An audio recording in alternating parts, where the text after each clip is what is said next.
Nah, ini teman-teman, kata pengamat, katanya nih, keterbatasan akses membuat waktu tempuh Jakarta ke kota Bandung lebih singkat naik mobil lewat tol ketimbang kereta cepat, katanya. Ayo, akan saya bahas sekarang. Lanjut.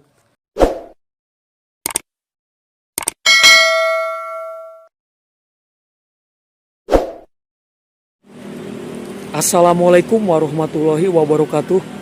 Halo teman-teman subscribers dan teman-teman penonton channel YouTube Dada Nandar, apa kabar? Nah, sekarang saya berada di daerah Gado Bangkong tuh, jalur layang kereta cepat, dan di belakang saya jalur kereta KI. Harus hati-hati ngonten di sini.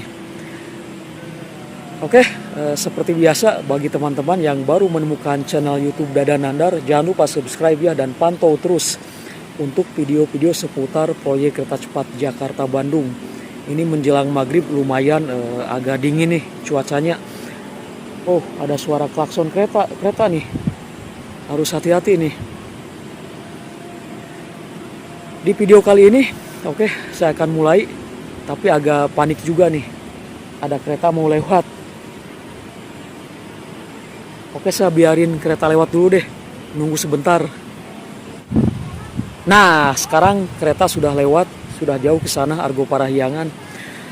Baik, saya akan mulai saja teman-teman.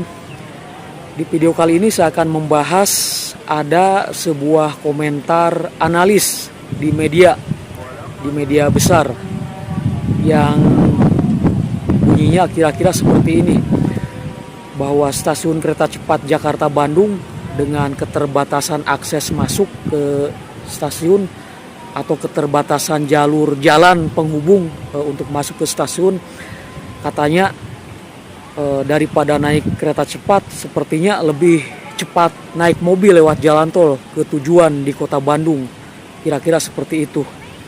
Jadi sekali lagi seorang analis berpendapat dengan keterbatasan jalur akses ke stasiun kereta cepat Jakarta Bandung, katanya daripada naik kereta cepat Jakarta Bandung untuk ke kota Bandung, lebih cepat naik kendaraan pribadi lewat jalan tol dan akan lebih cepat nyampe ke tempat tujuan di Bandung, katanya seperti itu. Baik, akan saya bahas. Oke, aman, gak ada kereta. Nah, sebagai YouTuber, tentu saya udah beberapa kali meliput emo kereta cepat yang lagi melesat dengan kecepatan sedang ataupun tinggi. Seperti saya sering beberapa kali di daerah Purwakarta, daerah yang masuk kecamatan Jatiluhur, ataupun sudah 2 kali ngeliput di sekitar wilayah perbatasan antara Karawang dan Kabupaten Purwakarta,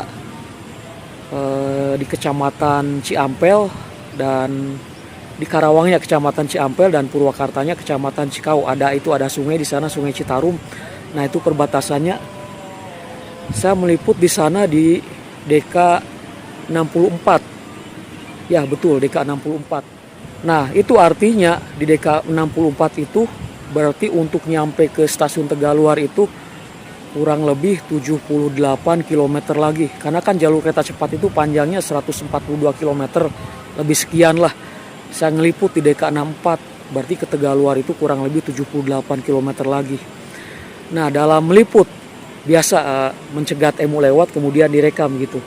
Kan daerah Karawang kecepatannya tinggi.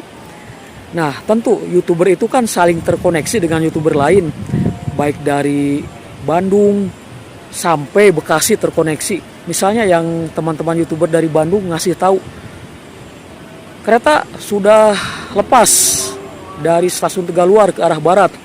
Nah, misal jam 10, misalnya jam 10 pagi. Nah, kemudian yang di Padalarang menginfokan lagi kereta udah lewat Padalarang, dan seterusnya sampai teman-teman di Purwakarta juga menginfokan posisi kereta ketika melintas di tempatnya masing-masing.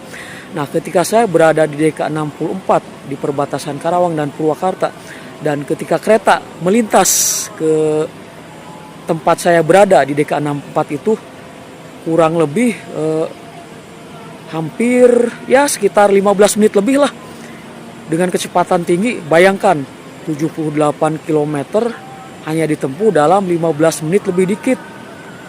Kurang dari 20 menit lah, 15 menit lebih, 20 menit kurang. Itu 78 km dari Tegaluar ke DK64 di perbatasan Karawang dan Purwakarta. Itu cepat sekali loh. Nah, berarti sisa 64 km lagi ke sana, ke Halim. Berarti kurang lebih 15 menitan. Ya kalau di total sekitar 30 menit lebih lah. Katakan 35 menit lah dari Tegaluar sampai Jakarta dengan tanpa berhenti di stasiun. Nah, jika nanti bayangkan kereta cepat melesat dari Tegaluar sampai Halim atau sebaliknya dari Halim sampai Tegaluar hanya 36 menit tanpa berhenti di stasiun. Sekarang bayangkan kalau berhenti di stasiun, misalnya kalau Tegaluar mau ke Jakarta, tentu berhentinya di Padalarang dan Karawang sampai akhirnya berhenti terakhir di Halim. Nah, tiap berhenti kemungkinan 5 menit, di Padalarang 5 menit, di Karawang 5 menit, berarti 10 menit. Nah, 35 menit tadi kalau tanpa berhenti tambah 10 menit berarti sekitar 45 menit kalau berhenti di 2 stasiun. Nah, jadi dari Bandung ke Jakarta, sebaliknya dari Jakarta ke Bandung plus berhenti di 2 stasiun, itu perjalanan dengan kereta cepat itu hanya membutuhkan waktu 45 menit. Coba bayangkan dengan kendaraan pribadi misalnya sedan, mau secepat apa sih mengendarai mobil di jalan tol, nggak akan sampai 200 km per jam, nggak akan lah. Kecepatannya pasti turun naik. Paling kecepatan maksimal sekitar 120 lah, itu juga nggak akan konstan, pasti turun naik. Sekarang bayangkan 2 orang, yang satu naik kereta cepat dari Halim, yang satu lagi naik mobil pribadi. Yang naik kereta cepat dari Halim ke Tegaluar cuman butuh waktu sekitar 45 menit. Sementara yang naik mobil, bayangkan 45 menit dari Halim paling baru nyampe mana? Baru nyampe Karawang Timur, paling Cikampek, atau paling cepat baru nyampe Purwakarta. 45 menit tuh. Yang naik kereta cepat sudah nyampe Tegaluar 45 menit. Kemudian dari Tegaluar kan tujuan ke kota Bandung, bayangkan ke kota Bandung aja. Bisa naik ojek, naik taksi, atau naik kendaraan lain paling setengah jam. 45 menit tambah setengah jam berapa? Sekitar 75 menit, 1 jam setengah kurang udah nyampe ke tujuan masing-masing. Sementara tadi mobil yang paling cepat baru nyampe Purwakarta 45 menit, ditambah lagi setengah jam, 75 menit. Dari Purwakarta kira-kira ke tambah lagi setengah jam, paling nyampe mana? Nyampe Padalarang lah. Nyampe Padalarang 75 menit dari Halim baru nyampe Padalarang mungkin. Tuh, yang penumpang kereta cepat 75 menit udah nyampe tujuan masing-masing. Ini yang naik mobil baru nyampe Padalarang. Jadi nggak mungkin lah yang kata ahli bilang itu bahwa lebih cepat naik kendaraan pribadi dari Jakarta ke Bandung lewat jalan tol daripada naik kereta cepat, katanya. Ya nggak mungkin lah. Dari segi kecepatan aja jomplang banget. Bayangkan 45 menit dari Halim Tegaluar, kemudian tambah 30 menit ke pusat kota naik kendaraan lagi, cuman 75 menit udah nyampe tujuan masing-masing. Lah, yang naik mobil tadi dari Halim 75 menit baru nyampe mana coba? 1 jam setengah lebih lah, 1 jam setengah kurang.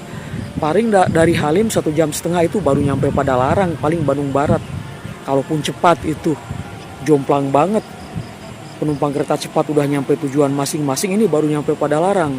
Jadi sekali lagi gak mungkin lah mobil gak akan, walaupun katakanlah akses ke stasiun kereta cepat itu belum sempurna, misalnya ke Padalarang udah dekat sih, udah terintegrasi dengan jalur kereta KAI.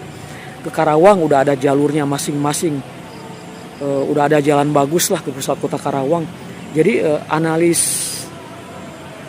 ahli itu menurut saya sebagai YouTuber yang pengalaman meliput seberapa cepat kira-kira kereta cepat, ya menurut saya masih lebih cepat kereta cepat lah. Sekali lagi 45 menit tambah ke kota Bandung 30 menit, 75 menit udah nyampe tujuan masing-masing. Sedangkan naik mobil dari Halim 75 menit baru nyampe mana? Paling cepat baru nyampe Padalarang, Bandung Barat. Jadi sekali lagi masih jauh lebih cepat naik kereta cepat karena waktunya efisien, karena bisa melesat dengan kecepatan tinggi. Kira-kira seperti itu teman-teman. Oke, mungkin sekian saja analis saya sebagai YouTuber yang pernah meliput di sekitar perbatasan Karawang Purwakarta, di mana memang kereta cepat itu melesat sangat cepat sekali. Ketika saya merekam pun paling cuman berapa detik, 3 detik lah paling, saking cepatnya. Di dalam frame kamera itu paling cuma 3 detik melesatnya, saking cepatnya tuh, di atas 350 km per jam. Kalau mobil ya jalan tol paling cepat berapa? 130, nggak akan mungkin lah, paling 120 lah. Kecuali kalau naik mobilnya, naik mobil supercar, Lamborghini atau Ferrari dengan kecepatan 300 km per jam. Lewat jalan tol, harus konstan, tidak boleh turun naik. Itu kan nggak mungkin juga. Jadi sekali lagi kereta cepat itu menang banyak. Jadi kalau naik kereta cepat dari Bandung ke Jakarta atau sebaliknya dari Jakarta ke Bandung, ya kita efisien di waktu. Kereta cepat menang banyak lah. Oke, terima kasih. Assalamualaikum warahmatullahi wabarakatuh.